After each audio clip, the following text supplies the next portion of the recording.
is to bring law firms and disabled students who are interested in a career in law together.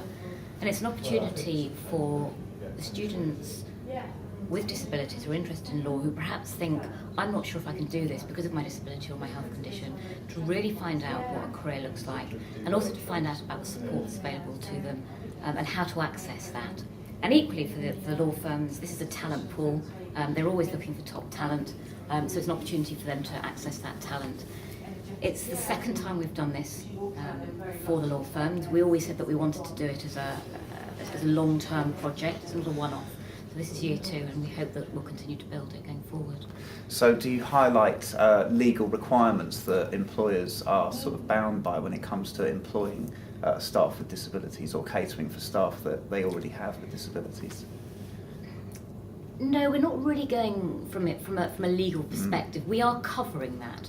So in a couple of the sessions that we've done, we've talked about that firms have a legal responsibility to make reasonable adjustments, that they need to be able to ensure that candidates can apply to them and that they will cater for their requirements so that they then can be treated like their non-disabled counterparts in terms of being assessed for the job.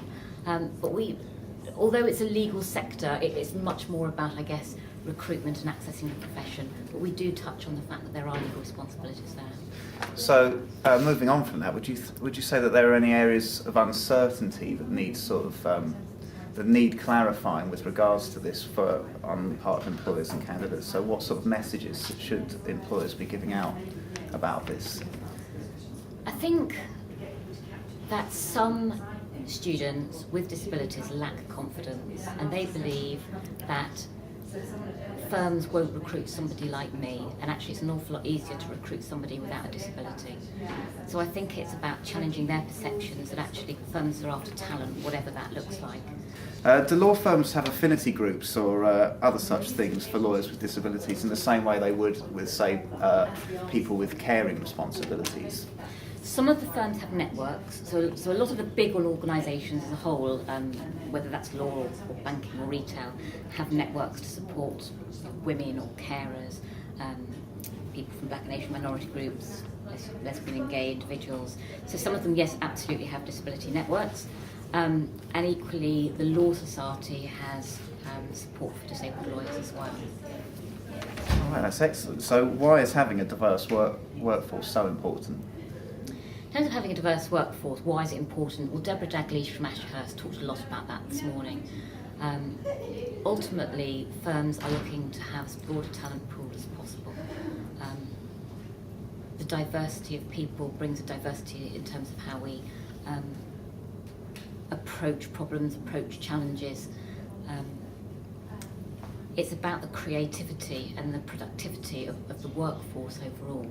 And I think that's the main point. Actually, we're looking for the best people and the best minds, whatever that looks like. But obviously, it's about recognising what their clients require. It's about recognising legal obligations. And there is something that actually is the right thing to do. We shouldn't be excluding anyone from our firm, or indeed from society. Well, it looks like the Open event has really highlighted these issues quite effectively, so thank you very much for your time. Thank you very much. Thank you for coming. Cheers. Question: why is having a diverse workforce important for the legal sector? It's really important for the legal sector, and I think based on a number of different facts. Partly because over the last 10 years, increasing amounts of research in different industry sectors and in different countries have demonstrated that you get real bottom line benefits for the business by having a diverse workforce and leveraging those differences. So the evidence tends to show that if you have a greater variety of people with different outlooks and different backgrounds, they will have a more innovative and creative approach to problem solving. And for lawyers, that is clearly absolutely fundamental to the kind of service we're trying to provide our clients, who often have very complicated problems to which they need very creative solutions. It's also the fact that I think it's more interesting to work in a diverse environment for everybody. So if you have a more interesting group of people to work with, then you tend to have staff who are more engaged and satisfied at work, which means they stay longer, and that's a huge advantage to firms because all law firms spend an awful lot of money trying to replace people who leave, but also they're more productive. So again, there's a direct bottom line advantage to the firm. And do law firms have affinity groups for lawyers with disabilities in the same way as they do for other things like gender or staff members with caring responsibilities? It's a really good question, and the answer is some do and some don't. I know from a number of different firms that this can be an area which firms really struggle with because the will to set these groups up is there. Unfortunately, people are not always willing to come forward and actually identify themselves as having a disability in the workplace. And that's clearly one of the reasons why an event like today's is so important, because dealing with the stigma which is perceived to be attached to disabilities, particularly hidden disabilities, it's rather difficult to say that you don't have a disability if you're a wheelchair user, but of course there are lots of disabilities which are hidden. And I think it's definitely the case that people worry about whether they should reveal that they do have these disabilities because they may be discriminated against. So the short answer is there are some firms who've managed to set up groups, but there are other firms, and I can think of at least two that I've been involved with, where there's been an effort made to encourage people to come forward and say either they have a disability or they have caring responsibilities for those with a disability, but there simply hasn't been the sufficient mass to get such a support group off the ground. And some firms actually have talked about whether we should do something across firm, because we perhaps get the massive numbers there, and people would feel a little bit more confident if there were lots of different firms involved, that there would be enough to take that forward. Thanks. Finally, in what ways can students with different types of disability request modifications to the selection processes of law firms? Is that possible? Yes, it's absolutely possible, and all law firms should be very open to having an upfront discussion about that. Certainly from law firms' point of view, it is really important that anyone applying is upfront about something they need an adjustment for, because if you have a disability, which means there needs to be a reasonable adjustment made, and you don't tell the employer about that, then you're potentially going to be disadvantaged compared to other people applying. So it's very important. All lawyers, of course, are very aware of their obligations under the Equality Act 2010 and the need to make reasonable adjustments, so absolutely no one should have any concern about making that reasonable request. So it could be something as simple as having extra time for a written exercise or to read documents, or it could be a very practical assistance with access to the building, or it could be just having a conversation with someone in advance about what route they might need to take. So any of those things, all law firms should be completely open to having that conversation. And I would strongly recommend anybody to make sure they do have that conversation so that they're on a level playing field when they come to their interviews. Do you have any tips for other students who might be in a similar position to yourself? My main tip would be, first of all, work hard, work as hard as you can, whatever your disability is.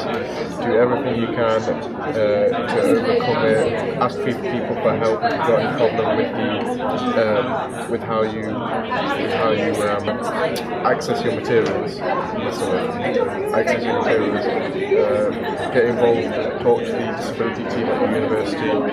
Once you've established your hard work, you've done the best you can, find out as much as you can about the opportunities that law firms or barristers' chambers offer. Find out about what support they can give, what support they can't give, and what the general position for you in that kind of environment would be, whether you're suited. What do you think of the event so far? It's very good because you see adverts in the paper, but you think, okay, they say diversity and we're positive recruiting.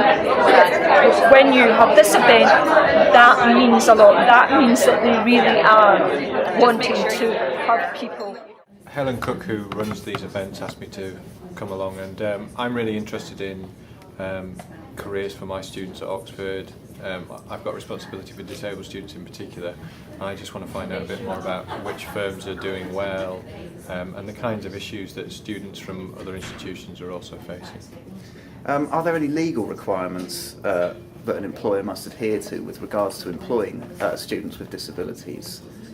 Yeah, absolutely. The Equality Act, which is a new piece of legislation, came into force last year, and that means that employers are under particular obligations to make adjustments for disabled employees, just as universities are under obligation to provide adjustments for disabled students. Sounds like you're in a good position to clarify. Are dyslexia, dyspraxia and things like dyscalculia classified as disabilities in the workplace context in the same way as other more traditional, or traditionally visible viewed disabilities. disabilities. They absolutely are. I mean, as long as you've got an appropriate diagnosis, it usually has to be post 16 for the purposes of employment or study, and it has to have an adverse impact on your day-to-day activities. So dyscalculia, for example, will impact on you. It's less well known and less prevalent, but dyslexia and dyspraxia are the most prevalent disabilities in the academic population in particular. So it's certainly something to think about in the future. Absolutely. Would you say there are any specific areas of uncertainty about the challenges faced by legal professionals with disabilities, so that would be specific to the legal profession? Well, I think so. One of the standard adjustments that students get at universities are a bit of extra time in examinations. Obviously, in the legal profession, you're paid by the hour, and we give people extra time to fulfil the same requirement.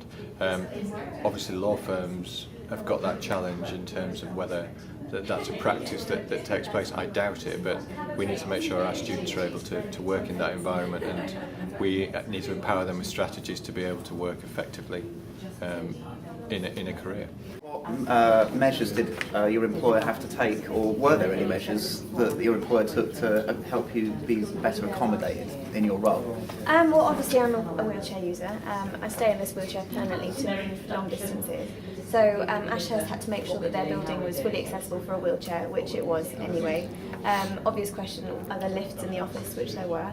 And they had to renovate their toilets to make sure there was one specific disabled cubicle in their toilets for me to use. Other than that, with regards to kind of physical requirements, they were the only things, but it was more a kind of working pattern and understanding between me and my employer about my condition and kind of my capabilities at work that needed to be adjusted and talked about. So they've been pretty accommodating? Oh no, they've been brilliant. Really so would you say that there's been any issues you've encountered specific to the legal profession that might affect anyone with a disability trying to get into the profession at all? I think it depends entirely on the nature of the disability.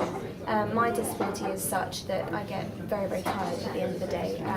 My muscles get weaker and weaker and I tend to get extreme fatigue. So obviously a legal profession has long working hours, you have to, it's very office based, you kind of have to stay there sometimes all day and all night. And that's something that I just had to flag to Ashurst and say, I'm really sorry, there are going to be times where I'm not going to be able to pull the all-nighters, but the hours that you've got me to my full potential and you've got me 100%. And after that, if I can go home and work, then I will. So they've set an office at home for me, I've got a printer, I've got a laptop at home, I've got a phone line. So when I'm at home, it's basically like I'm in the office, but I'm resting at the same time. So they've been really accommodating, very understanding. So as a panellist at today's event, would you have any specific advice that you would give to anyone watching that may have a disability of some kind who wants to break into the legal profession? Yes, don't be afraid to ask questions and don't be afraid to ask the employer what they can do for you. Because it's a two-way street. You're giving them your skills, but they've got to make sure that they're making adjustments for you so that you're happy there, because happy workers are good workers. And don't let having a disability put you off what you want to do. You've got this far, there's no reason why you can't get further. How have you found today's event? I think it's been really helpful and really useful to get feedback from different firms and to learn about what the different policies are. Do you think there's any specific issues that need to be highlighted from the context of the legal profession with regards to ensuring equal opportunities for people with disabilities trying to get into the profession? I think there definitely needs to be more transparency and needs to be addressed more clearly by law firms. I've been finding in my application process that it's kind of difficult to fit my unique circumstances into their application. So I think those issues need to be addressed. What's your favourite session today? What have you found the most use? I found the interview skills session the most useful. It was really great to figure out what exactly they're trying to get at with those questions that seem like the questions they're trying to trip you up, but it's been good to understand what their motivations are behind asking those questions.